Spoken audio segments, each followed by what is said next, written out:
Om Namo Bhagavate Vasudevaya. Om Namo Bhagavate Vasudevaya. Om Namo Bhagavate Vasudevaya. Capítulo 11, a forma universal, verso 26 e 27. Eu vou fazer a tradução e, na sequência, o Prabhu vai dar a explicação, a contextualização e entoar em védico, Hare Krishna. Tradução. Todos os filhos de Dhritarashtra, juntamente com os reis que se aliaram a eles, bem como Bhisma, Drona e Krishna, e nossos principais soldados também, estão precipitando-se em direção às suas bocas amedrontadoras, e vejo algumas pessoas presas com as cabeças esmagadas entre seus dentes. Eu vou repetir o verso. Hare Krishna.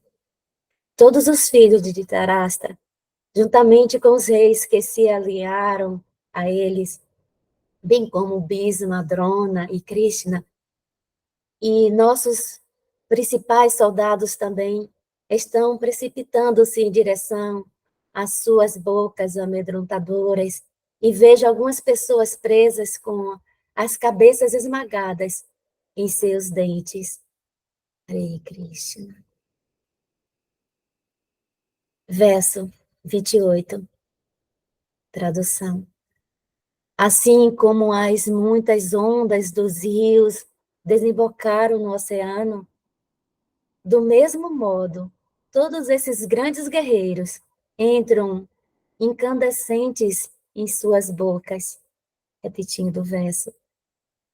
Assim como as muitas ondas dos rios desembocaram no oceano, do mesmo modo, todos esses grandes guerreiros entram incandescentes em sua boca. Hare Krishna. Hare Krishna. Om Adhyana Timirandasya Gyananjana Shalakaya Chakshur Militan Yana Tasmai Shri Gurave Namaha. E Prabhu, eu não estou conseguindo ouvir teu som. Krishna Hare Hare Hare Rama Rama Rama Hare Hare. Tá ouvindo agora? Acho que não. Tá ouvindo meu som? Ainda não, Prabhu. Aqui aparece com som. Aqui também o som tá normal. É o seu equipamento, então, David, Tulasi. Som. Agora sim. Ok? Então, muito bem. Obrigado, Tulasi, pela condução no caminho dos mantras, pelo Gotas Védicas. Eu vou entoar aqui o verso em sânscrito, tá? Bhagavad Gita, a forma universal, capítulo 11. Amicha tuan Dhritarashtra ya putra sarve sahai vavani phala sangai Bhismo Drona Sutta Putras Tata Su Sahas Madhyair Api Yadha Mukyaya Vakrani Te Dwaramanan Vishanti Damsra Karani Bhayana Kanani Ketit Vilagna Dashantara Reshu Sandrishante Chunitair Utamana Gahir Yata Nadinan Bhavo Anbu Vega Samudran Eva Bimuka Dravanti Tatatuan Naraloka Vira Vishanti Vika Vikrani Abi Vya Valanti. Muito bem. Vocês quando nós acompanhamos essa descrição, o que o Arjuna está vendo, ele fala, estou vendo você estou vendo todos eles entrando na sua boca, tá? Lembrem-se, o Arjuna está vendo uma ilusão criada por Krishna, tá? Só que ele faz associação de que é você, porque ele está influenciado pela ideia de que a forma universal é Krishna. A forma universal é uma forma funcional, é uma forma ilusória, é uma ilusão. A forma universal, ela, do ponto de vista estratégico, para imprimir no ser a ideia de uma grandeza do Senhor Supremo, a forma universal é apresentada como uma alternativa para aqueles que não têm uma lente de precisão capaz de ver a pessoa. Então, vai para a forma universal, que é a ideia do Deus biológico, o conceito de Deus enquanto ser cosmológico, com ser estendido biologicamente. Às vezes as pessoas dizem assim, para mim Deus é a natureza. Tá certo, não está incorreto. A natureza, o cosmo, a criação é uma extensão de Deus. Então, faz parte do processo do absoluto. Então, você pode dizer que sim, a pessoa está correta de dizer que, para mim, não há Deus. A natureza é Deus. Ela não está errada de fazer essa afirmação, ela só está incompleta, que a lente dela enxerga o cosmo. Então, o cosmo passa a ser Deus para ela. Agora, o cosmo, enquanto realidade, é um princípio didático, uma simulação. Logo, o cosmo é uma ilusão, chama-se Maya, ou, se você preferir, simulação. Então, o que o Arjuna está vendo é uma simulação de realidade, é uma ilusão criada por Krishna para dar a Arjuna a ideia da dimensão. E se vocês notaram aí, Arjuna, ele está vendo o processo em si, ele está tendo uma visão de morte. Ele está tendo a visão da morte, ele está tendo a experiência da morte em si. É aquele evento que o pessoal, né, fala de EQM, né, experiência de quase morte. Então, Arjuna está envolvido numa hipnose de um evento dessa natureza, que é o evento de quase morte. Então, ele está vendo todas as pessoas, né, todo o cosmo, todos indo para essa direção, tá? Então, isso está provocando nele um sentimento de terror, de amedrontamento, né? Suas bocas aterrorizantes. Krishna não tem boca aterrorizante, tá? Krishna, a constituição de Krishna é de outra natureza, ok? Só que o Arjuna, influenciado por essa ilusão, está vendo a forma universal e atribuindo a forma universal para Krishna, porque até então, o Arjuna, embora ele seja um parente, amigo de Krishna, na Lila, o Arjuna, ele tem um histórico de Dharma hindu. O Arjuna é um hindu, tá? Praticante do Dharma, do Sanatana Dharma védico, como muitos outros eram praticantes. Ele era um kshatriya, observava os rituais, os mestres ouviam os conhecimentos, mas ele era, de certa forma, genérico. Ele não era muito profundo na questão filosófica, teológica. Ele era apenas um kshatriya. Aos kshatriyas não é exigido conhecimento, precisão, assim, capacidade de interpretação de realidade. Aos kshatriyas, eles são ocupados em questões pragmáticas, como, sabe, administrar o reino, como punir os malfeitores, como proteger a cidade dos animais que eventualmente podem vir para, sabe, atacar as pessoas, essas coisas práticas. O Arjuna, ele não era uma pessoa extremamente filosófica, ele era uma pessoa relativamente simples. Do ponto de vista técnico, ele era um hindu, tá? Então ele era um seguidor do hinduísmo. Normalmente, as pessoas, nós nascemos com considerações, com a base da nossa realização espiritual é impersonalista. Todos nós nascemos em condições impersonalistas, tá? Todos nós somos de raiz impersonalista. Todos nós temos essa base em nós, enraizadas em nós. Então, a nossa ideia de Deus é a luz. Isso é genérico. Todo mundo nasce assim. Não é uma coisa assim especial pensar Deus como luz. É uma coisa natural, tá? Acontece com todos. O Arjuna também não era diferente disso. Ele tinha, apesar de ser um seguidor da cultura védica e tal, ele não tinha uma visão pessoal do Senhor Supremo. Ele não tinha essa estrutura. A cultura védica são os semideuses, os devas, sabe? Aquele conjunto da mitologia em si que norteia a sociedade e dão valor religioso para a comunidade. O Arjuna estava inserido dentro desse contexto. Ele não tinha uma ideia específica da pessoa suprema. Tanto é que, até então, ele não sabia a natureza de Krishna. Ele estava ali conversando com Krishna, ele estava desabafando com Krishna. Krishna era um parente pessoal, amigo, querido e uma pessoa com muita sabedoria. Então, Arjuna percebia que ele tinha muitos conhecimentos práticos. Era um tipo de um coach, né? Ele era um coach com conhecimentos. Então, Arjuna, né, assim, se abriu com ele e revelou para ele a natureza a questão psicológica que ele estava no momento, e Krishna, então, passa a parafrasear com Arjuna as questões da existência, e, de repente, Arjuna, então, admite que Krishna, naquele momento, estava numa condição psicológica mais estável do que ele, e transferiu para Krishna, terceirizou para ele, no caso, né, a responsabilidade do controle emocional de si mesmo, aceitando-o como mestre espiritual. Então, Krishna passa a falar conhecimento de precisão. Até que chega nesse momento em que o Arjuna está ouvindo Krishna dizer que eu sou a luz das estrelas, eu sou tudo o que há. O Arjuna,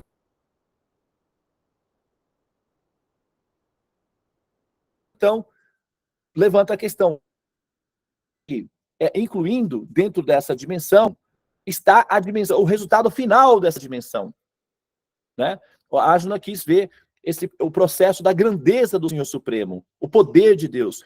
E Krishna apresentou para Arjuna essa condição da grandeza, do poder, que é o que está dentro dessa realidade aqui. O que Krishna mostra para Arjuna é aquilo que ele também está inserido dentro do contexto dele, que é a ideia da grandeza universal. Ele era um kshatriya, ligado ao poder, ao controle. Então, o que havia na situação emocional do Arjuna, do ponto de vista psicológico, era a ideia do poder, da grandeza, do controle. Então, essa característica de Krishna foi apresentada, a característica do poder, da grandeza, né, do controle. Então, todo o cosmos foi apresentado. O Arjuna, ele passa a ver, então, no início ele começa a descrever a grandeza, a força, e depois ele vê todo mundo indo para a boca da forma universal, sendo incinerados, dilacerados, devorados, etc. E esse é o fator tempo, uma forma do absoluto, que é aquela forma que devora e dissolve tudo. Só que para o Arjuna foi mostrada uma forma personalizada para facilitar o foco, porque se mostrar uma configuração matemática do elemento tempo, não vai dizer nada para ele. Então, é gerada uma forma didática, que é uma forma funcional visual. Então, ele visualiza a forma do fator tempo, que é praticamente uma definição matemática. Então, essa definição matemática assume uma forma mitológica, e é isso que o Arjuna vê, uma forma mitológica de uma definição abstrata, que é praticamente matemática. E matemática é basicamente simulação. Então, nós estamos lidando com uma simulação apresentada sobre uma forma mitológica para gerar no ser uma impressão de conhecimento. E no caso do Arjuna, naturalmente, aquilo que acontece com todos nós diante da experiência da dissolução, que é a experiência da morte, o aterrorizamento. A pessoa fica aterrorizada, ela fica com medo, ela fica ansiosa, ela fica em estado de pânico. Tanto é que algumas pessoas ficam em pânico antes de morrer, com a ideia de morrer. Por quê? O medo de morrer é uma contínua, é uma constante no coração da alma condicionada. Eventualmente, esse medo de morrer vem à tona e transborda. Basicamente, isso é o síndrome de pânico, que é uma experiência da sensação de morrer sem necessariamente estar morrendo. Então, a pessoa tem um estágio de como ela vai estar caso aquele fosse o momento da morte. É uma situação de conflito, ela se aterroriza, ela sente aquele terror, aquele medo, que é exatamente o que o Arjuna está sentindo aí. Isso é a descrição de uma síndrome de pânico. O Arjuna está tendo uma síndrome de pânico. Só que visual. Ele está vendo a coisa acontecer online.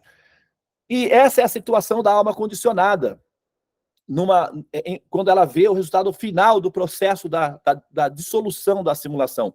Essa não pode ser a nossa condição. Essa não deve ser a nossa condição. Para isso, nós estamos cultivando o conhecimento. Tá? O conhecimento tem a ver com trabalhar a nossa consciência, o nosso estado de espírito, para que nós não cheguemos, na hora da dissolução, nessa condição de pânico do Arjuna, de amedrontamento, de terror, de medo. Nós precisamos chegar nesse momento da saída numa outra condição, sublime, felizes por adentrarmos na ascensão, na parte sublime da existência, que é a transcendência, a suprema morada. Para que você sinta esse prazer da absorção na suprema morada e substitua esse pânico, esse medo de morrer pelo prazer de ascender, você precisa de, olha lá, conhecimento. Por isso que a gente, né, tá sempre tocando na tecla aí para ouvir os conhecimentos, para aprender os conhecimentos, para vir, para se envolver com os conhecimentos, porque isso daí não é apenas para, sabe, assim, criar uma nova religião. Você já tem religião. Você sai na sua rua, você tem 4, 5 igrejas, no seu bairro deve ter umas 18, pelo menos. Não, vai fazer o quê? Mais uma? Não tem nada a ver com isso. A questão é aprender a ascender. Para esses servem os conhecimentos védicos. Então, nós temos que nos preparar para não estarmos assim como Arjuna nesse momento.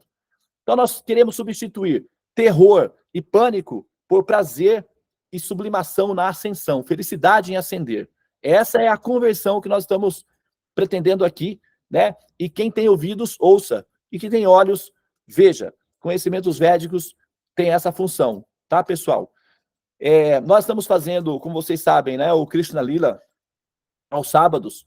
Eu acredito que muitos de vocês, alguns de vocês, pelo menos, não têm o hábito de ouvir os nossos conhecimentos diariamente ou com frequência. Eventualmente vocês entram e quando vocês estão aqui, porque nós criamos um esquema que não tem como você fugir, você tem que ficar, a gente colocou os gotas védicas no meio do sadhana, que é para você não ter como fugir mesmo, para você ouvir o conhecimento. Isso foi estratégico da nossa parte. Mas olha, eu sugiro que você... Não, claro, isso, né, vai produzindo gradualmente, né, assim, prazer em ouvir, porque a gente não fala nada aqui, assim, que vai te prejudicar. Na verdade, tudo que a gente procura fazer é te emancipar. Mas aí, o hábito de ouvir com frequência é como tomar banho. Se você deixa de tomar banho 2, 3 dias, o pessoal já fica assim, mas aí já não dá, né? Você não tem como resolver isso daí. Da mesma forma, se você não se limpa, não se purifica, não se emancipa, não se atualiza com frequência, sabe, cria uma situação para você desfavorável. Então, ouvir os conhecimentos com frequência é parte integrante do processo da emancipação. Nós temos um canal no YouTube, que é o canal da Seva, os Gotas Védicas, diariamente é colocado. Mas Devananda, eu não tenho tempo para parar, para ficar olhando para a tela, eu já tal. Não tem problema. Dirige o seu carro e vai ouvindo. O importante é ouvir. O conhecimento é por ouvir, não é por ver. É por ouvir. O conhecimento entra ouvindo. Então você vai metabolizando essas informações, porque no final, aqueles que forem persistentes, aqueles que forem determinados e consistentes, no final converte pânico por felicidade. E não é vontade de morrer, é prazer em ascender. É diferente, porque nós temos muita vontade de viver, nós gostamos de viver, aproveitamos bem a vida. Mas não adianta sermos ingênuos, achando que isso é para sempre. Não é assim. Chega uma hora que você tem que ser transferido. Então, é melhor que seja de uma maneira nobre, elegante, com conhecimento, e não em situação de desespero e ansiedade, como é o que a gente vê por aí, certo? Se eu estou falando alguma coisa errada aí, mas eu acho que eu não estou não, tá? Esse é o nosso caminho, tá bem? Muito bem, então eu vou parar por aqui. Muito obrigado pela atenção. Namastê. Hare Krishna, Krishna Krishna, Hare Hare, Hare Rama, Rama Rama, Hare Hare. Ó energia suprema, amor divina, ó Mahamantra, libertador do ser, desperta-me, eleva-me, envolve-me, protege-me. Hare Krishna. Hare Om Shanti. Namastê. Om Tat Sat. Hare Krishna.